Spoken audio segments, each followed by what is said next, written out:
Welcome to On Top of PR, where we share how to use the power of PR to build a strong brand and great reputation for your company. Here's your host, Jason Mudd. Welcome to On Top of PR. I'm your host, Jason Mudd, and today I'm joined with my friend Duncan Wardle. Duncan is the former Vice President of Innovation and Head of Creativity at Disney. Duncan has helped many teams figure out how to be creative in the workplace, which is not only an ongoing challenge, but even more of a challenge when those work teams might be working remote or spread out. At our agency, we had the pleasure of meeting Duncan in May of 2016.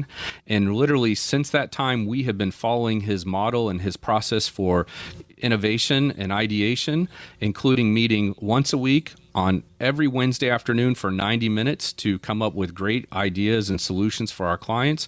I can tell you that it's been a game changer for our agency and really helped us to develop some new ideas for our clients and really wow them with some of those ideas.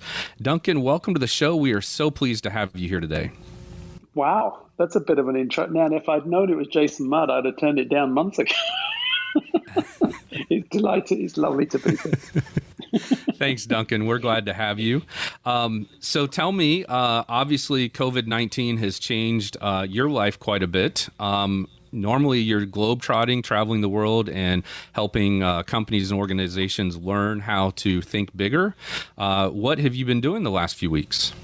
Jigsaws, dude. I'm on my sixth one. And let me tell you, they're a bitch.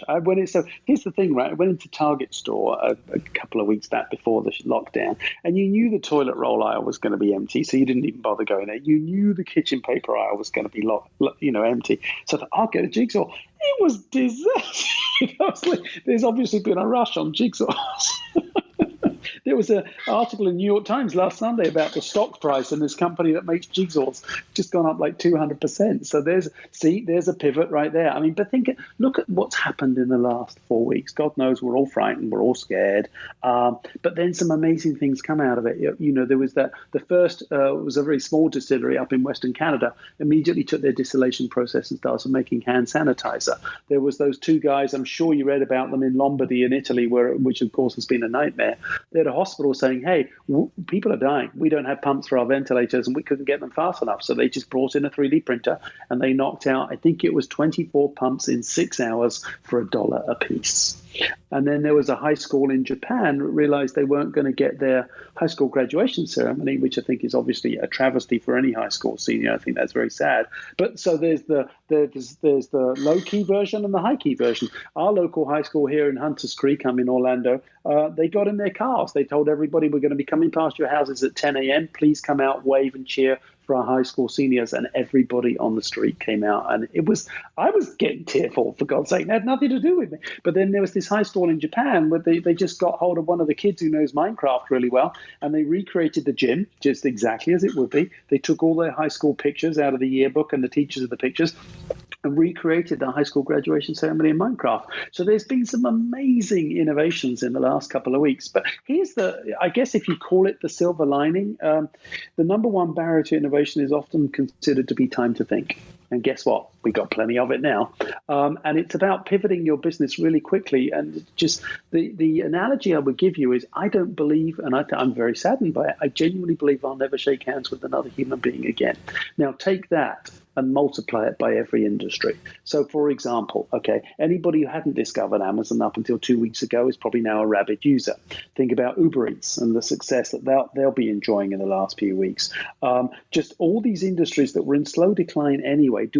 If we think we're going back to business as usual, you're in for a nasty surprise. So now is the time to take time, pivot and challenge yourself. Take all the rules of your industry, like as we did with your team a couple of years back, and list those rules and use that tool that we call What If. And I'm happy to go through that if you like. But it's about taking a really hard look at your industry of all the things you've always done. And why do we do it that way? Because we've always done it that way. Well, guess what? Stop doing it that way or you're gone. Absolutely. Now is certainly a great time for companies to rethink everything they've been doing. One, it's probably mandatory. And two, there's more innovation opportunities and more willingness to try new things for sure.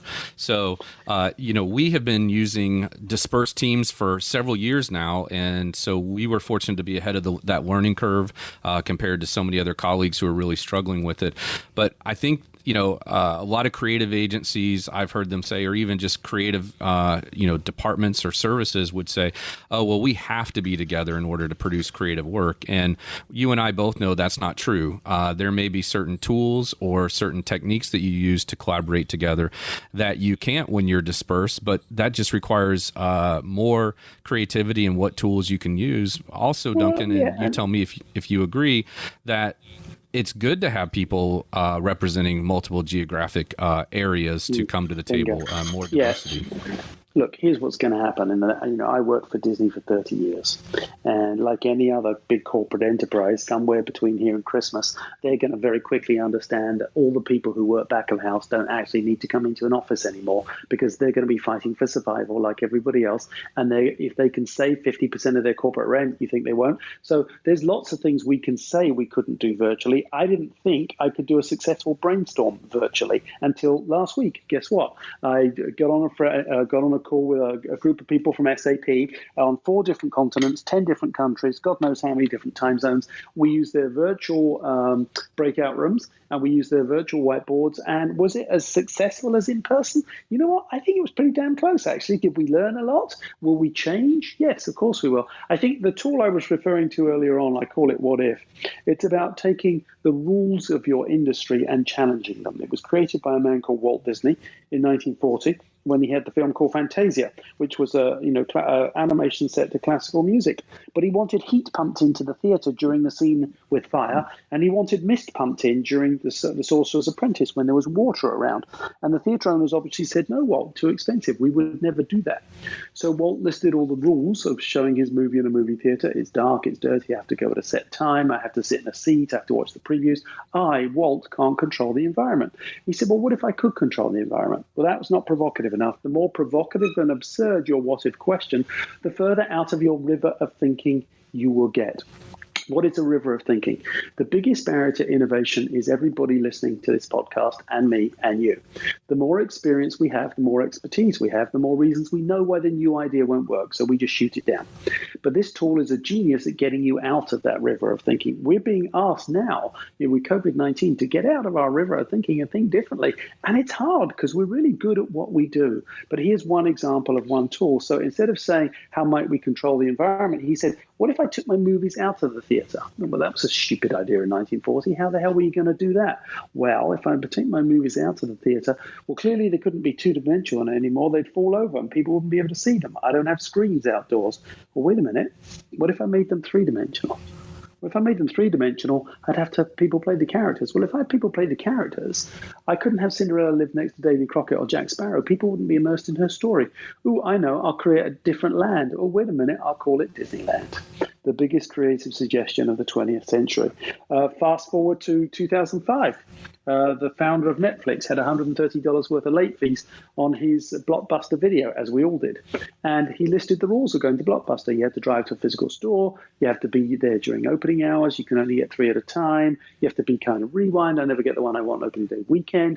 And he took one rule. I have to drive to a physical store. And he said, what if there was no physical store? And he looked around the world, and sure enough, YouTube had been around for a while. They were streaming amateur content. He said, well, what if I just stream professional content? I'll do a deal with all the movie studios. Nobody would have to drive anywhere. My store will be open 24 hours a day, 7 days a week. Everybody will get the movie they want on opening day weekend. I'll cut the rental off at 24 hours. Nobody will pay a late fee. I'll call it Netflix. I'll take my idea to Blockbuster Video 5 times. They'll turn me down 5 times, and I'll take them out of business in less than 5 years. Now, it's easy to look at Disney and Netflix and say, oh, but I'm a small entrepreneur, I'm a small company. That's a cop-out. Because Walt was bankrupt in 1940, as was Reed Hastings in 2005. But I'll give you a small example to bring it to life. There was a very small company in Great Britain in the late 70s. They used to make glasses that we drink out of. And they found there was, when the glasses were being wrapped and shipped, there was too much breakage and not enough production. So they went down to the shop floor and they watched their employees and they listed the rules. 26 employees, conveyor belts, glasses packed in cardboard boxes, 12 glasses to a box, glasses being wrapped in newspaper, employees reading newspaper. And somebody asked the relatively provocative what-if question, what if we poke their eyes out? Well, that's against the law, and it's not very nice. But because they had the courage to ask the provocative question, the lady sitting next to him got out of her river of thinking, said, wait a minute, why don't we just hire blind people? So they did. Production went up over 20%, breakage went down over 70%, and the British government gave them a 50% salary subsidy for hiring people with disabilities. So step one, just look at your industry and list the rules without thinking about them. Step two, take one of those rules and in less than 2 minutes come up with as many absurd what-if suggestions and ideas as you can. And then step three, pick one of those and use it as stimulus to develop a new idea. You'll be amazed at just taking the rules of your industry, picking one of them that's always been there and saying, what if that rule no longer applied? It gives you enormous liberty to think very differently. I mean, without going through the whole story, two guys walked into a bar. That sounds like a joke. I believe it was Chicago. This was about 2010. It was raining outside. They'd had too much to drink. They couldn't get a cab because it was raining. And one of them turned to the other one and said, what if every car was a cab? Well, guess who went on to create Uber? So it's a remarkably powerful tool. Don't underestimate its value. We've all got rules. We all say we can't break them. Well, guess what? If you don't break them now, you never will, because now it's time to break the rules. Totally agree, Duncan.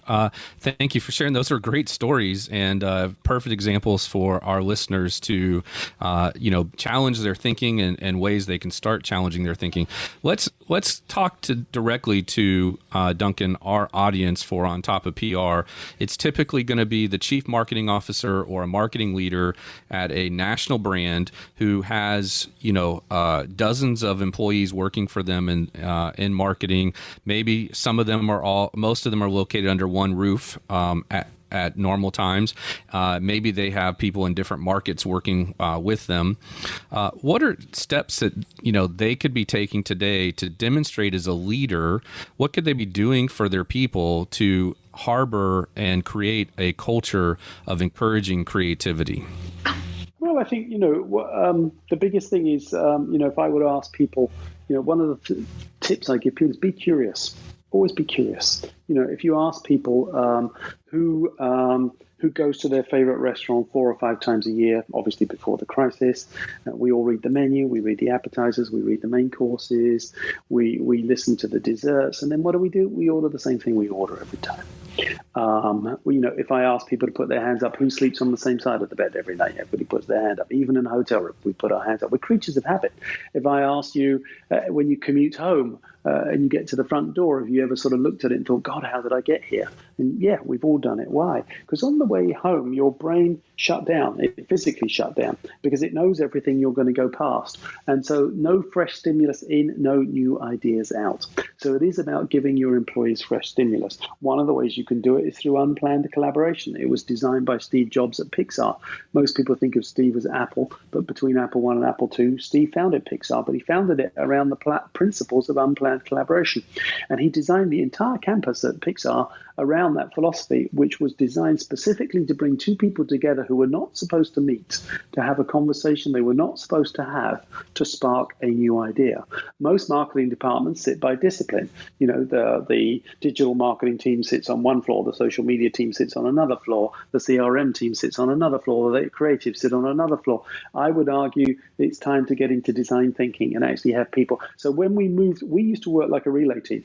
Strategy would come up with the strategy. They'd pass it off to the insights team. They'd go gather the insights. They'd throw it to the ideation team, who would have an idea session and throw it off to the execution team. And what we watched, and watched lots of people, one of the biggest barriers to innovation is we watch our ideas get stuck, diluted, or killed as they move through the process. Why? Because we're working like a relay team. We're not working as a team.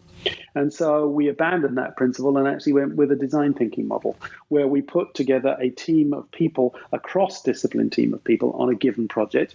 They all defined the strategy together. They all went out and gathered the insights together. They all ideated together and they executed together. Guess what happened? Things got done. Shocker. And we all became far more consumer-centric than we had ever been. My first 20 years at the Walt Disney Company, including when I was head of global public relations, I'd never met a consumer. I was far too important. I had my cappuccino machine and my assistant. Why should I step down from Mount Olympus and spend a day with a mere mortal consumer? Intuition, another thing you should spark in people. And I'll come back to these as to why in just a minute. But we were tasked by Disneyland Paris how to get more people to come more often, spend more money. Well, our data told us who could afford the brand. Our data told us who had an affinity to the brand. Our data told us who'd been shopping online. But our data told us who was a 10 out of 10 of a survey on coming this year for the last 5 years, but they hadn't come. So clearly our data was missing something. So we went out to find out a bit more. We went out on what we call a consumer immersion safari, where we go out and lived with a consumer for a day. And sometimes you'll see things, and it's not just what they tell you, it's what you see.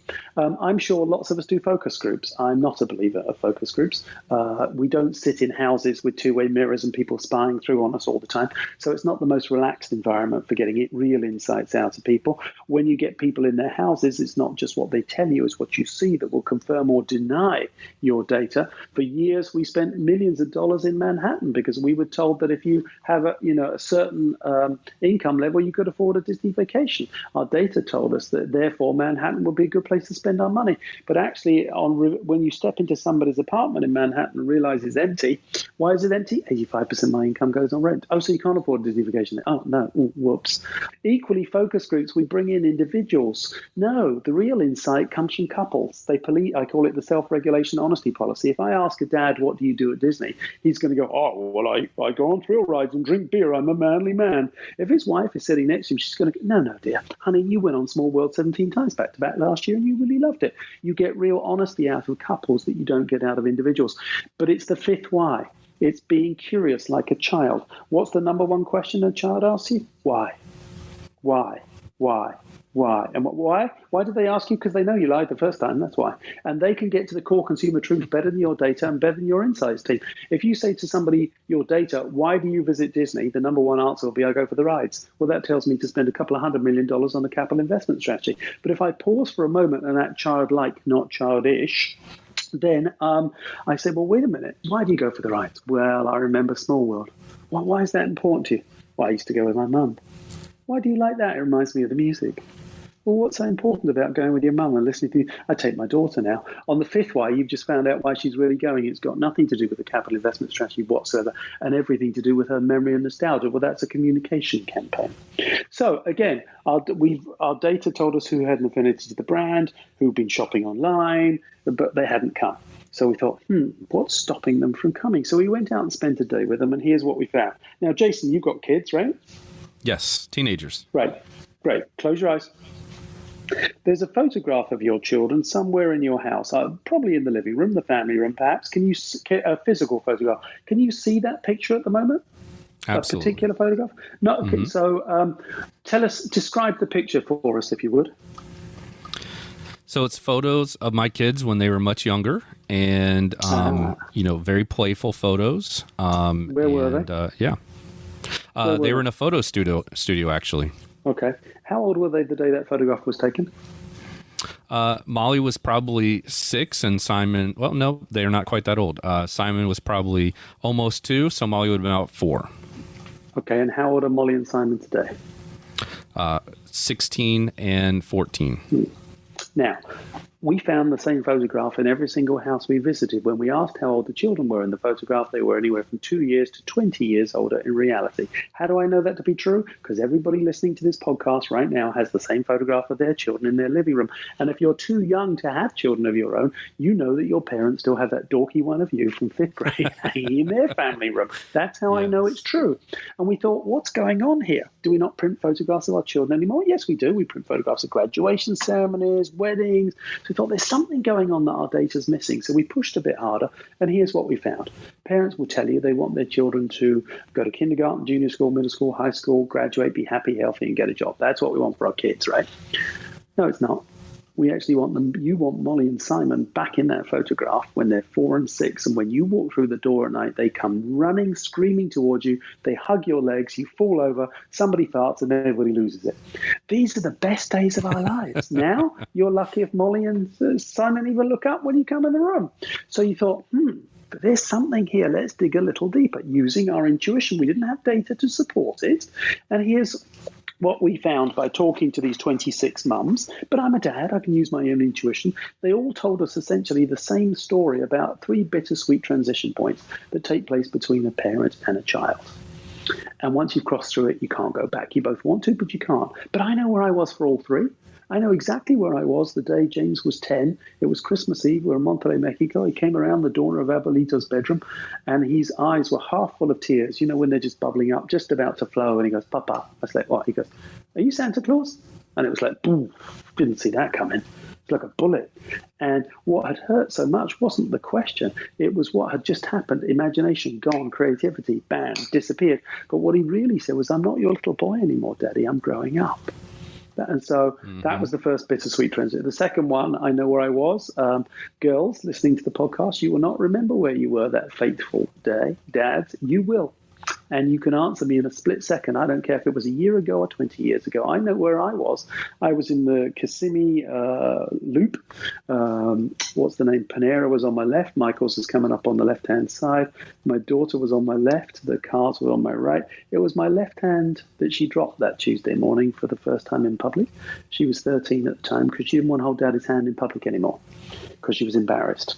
And girls, you don't remember it, but you can go and text. You actually, even while you're listening to the podcast, you text your dad and ask, well, you don't even remember it happened. He does, and he'll answer you in a split second exactly where he was that day. It's a seminal moment between a father and a daughter. And the last one for us, we used to drive from Central Florida up to into Auburn University where she went. We would pack and unpack a third of the room.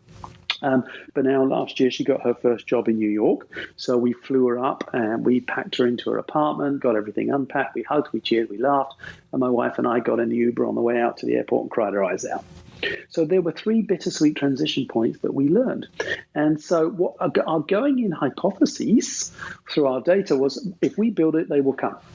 Because our data tells us if we build a new attraction, they will come. Well, that's a couple of $100 million of capital investment strategy going in the wrong direction. But by simply spending time with consumer and challenging your data and spending time in their turf, where they are far more relaxed, you may find that killer insight for innovation by looking where other people aren't looking. If you're only looking at your big data, you're looking at the same data your competition's got. So how will you find that one insight for innovation? What we found out was that there are these 3 bittersweet transitions that take place between the parent and the child. So we just switched it into a communication campaign aimed at parents of small children, Disneyland, Paris, while they still believe, a dad of a tween daughter, while she'll still hold your hand, and parents of older children while they're still here. And we drove sales 20%, not intent to visit. And we turned a very product-centric, we know better culture into a very consumer-centric culture where it is now mandatory for Disney executives to work 1 day a year in the theme park in a frontline cast member position and equally go and spend a day in the living room of one of their consumers. So advice back to everybody in marketing, go and work the front lines of the brand that you represent 1 day a year. If it's stocking shelves in a supermarket, go do it. And then go spend at least 1 day a year in the living room of one of your consumers. You'll be amazed what you find. So that's intuition. We talked about curiosity, playfulness. So Jason, close your eyes. Where are you and what are you doing when you get your best ideas? Well, it's definitely either on a walk on the beach or in the shower. Okay. Yeah, you're going to hear people say shower, walking, jogging, running, gym, listening to music, cooking, a large glass of something, commuting, etc. But you never hear anybody say at work. Well, that's a bummer. And you remember that last big argument, you were in that big verbal argument, you're angry with somebody, and you step away from the argument, you walk away, and 2 minutes later, boom, that genius killer one-liner pops in that you wished you'd used during the argument. But it never comes during the argument. Why? Here's why. When your brain is in an argument, it's extremely busy. When your brain is in the office, it's extremely busy. But the moment you stepped into the shower or stepped away from the argument, you came up with the killer one line or the big idea. Well, option A, bring showers to the office. That would probably not be HR compliant. Option B, how do I get you to that brain state on demand? I run energizers. They're a 60-second exercise designed merely to get people to laugh. The moment I hear laughter, the moment I've opened the door between your conscious and subconscious brain. 87% of your brain is subconscious. But when you're stressed at work and you hear yourself say, I don't have time to think, right? And when you don't have time to think, that door is closed and you're only working with 13% of the capacity of your brain. And so that's the importance of playfulness, imagination. When we all got that Christmas present when we were small, and it came in an enormous box, and we took the toy out of the box and we spent about half an hour playing with the toy and 5 days playing with the box. Why? Because the box could be anything you wanted it to be. That's why. Well, here's the thing. In the next decade, artificial intelligence will strip away analysis, statistics, finance, legal, what I call the left-hand side of the brain, most of which can be programmed. The right-hand side of the brain, however, the 4 traits you were born with, creativity, imagination, curiosity, and intuition, cannot be programmed or will not be programmed into artificial intelligence anytime in the next decade. Therefore, the skill sets that I believe we should bring back out the closet, the ones we've been told weren't important for the last decade, and as we seek to employ people, I believe we should be seeking to employ people encouraging creativity, imagination, intuition, and curiosity. In fact, Forbes magazine just published an article that basically said the top 100 CEOs said creativity will be the most employable skill set of the next decade. Well, you definitely have job security then, Duncan, if you ever want to return to the workforce. You're listening to On Top of PR with your host, Jason Mudd.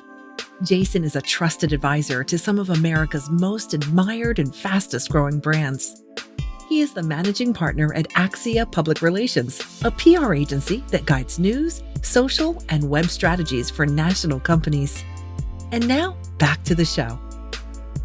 We have not solved how to have group brainstorming surrounding a shower for sure, and nor should we.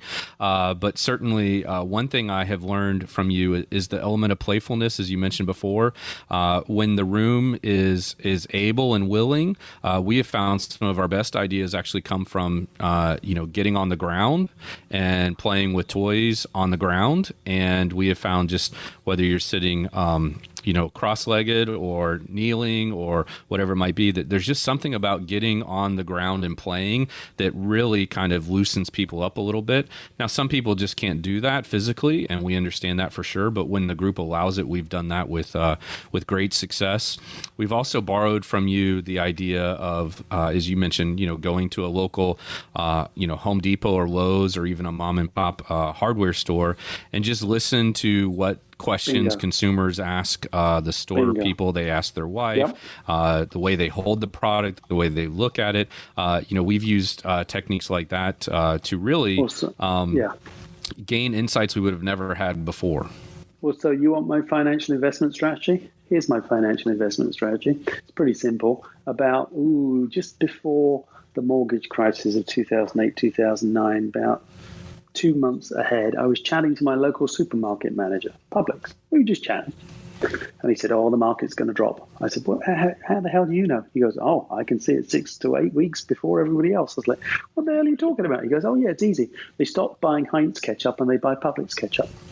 And he says, and by the way, he says, when they switch from Publix supermarket brand to Heinz back again, I know the market's coming back 6 weeks later. I was like, oh my God, that is genius. But again, to what you said about listening and watching your consumer, I was asked by the world's largest tool manufacturer to give them a talk on innovation.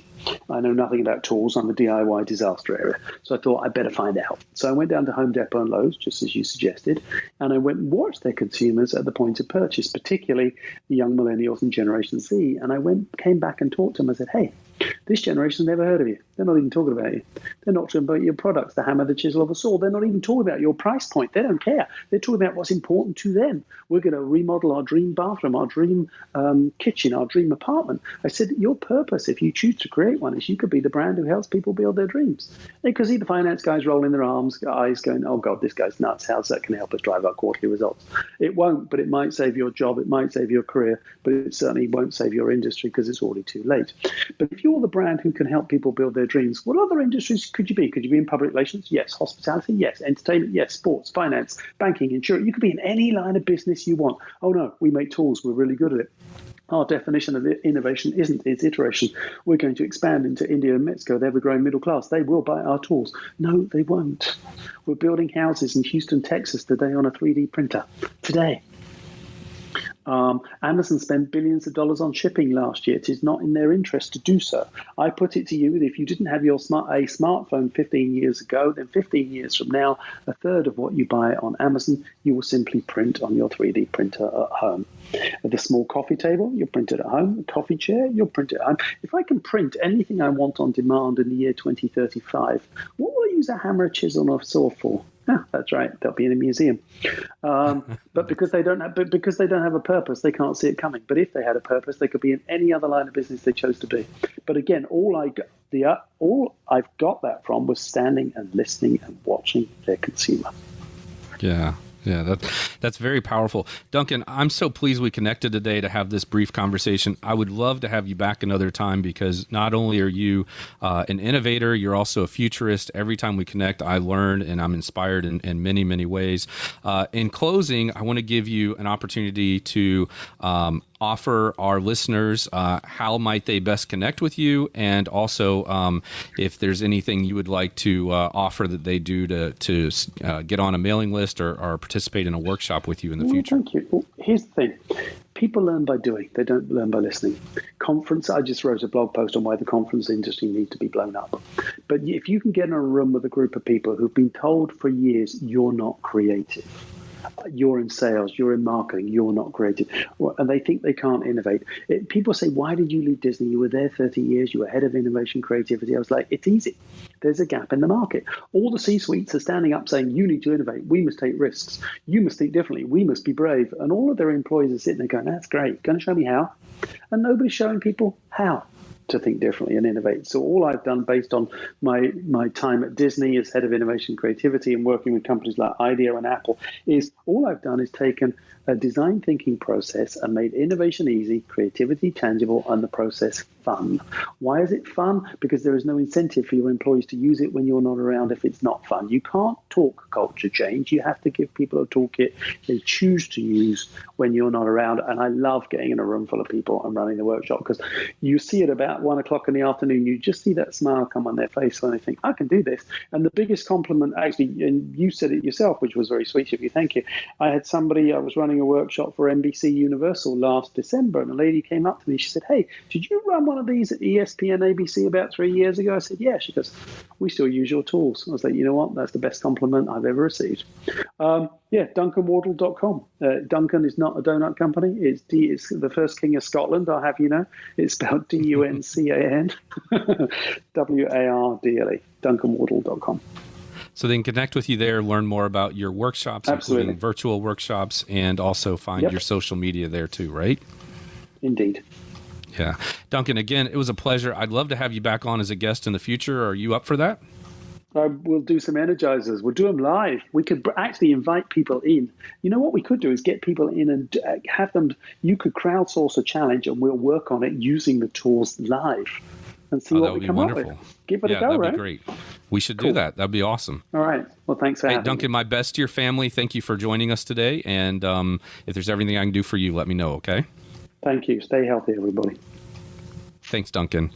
Well, that's another great episode of On Top of PR. I want to thank our guest, Duncan, today, who is always magical and majestic, and based on all of his experience working with Disney and so many other things, he's helping the world be a more creative and enjoyable place for us as marketers and for us as consumers in the marketplace. Thanks again, Duncan. That's all for this episode of On Top of PR. Using the power of PR, your company can build awareness, trust, and consideration among your ideal audiences. Be sure to visit axiapr.com to check out free resources, including webinars, ebooks, and our PR Hack of the Week.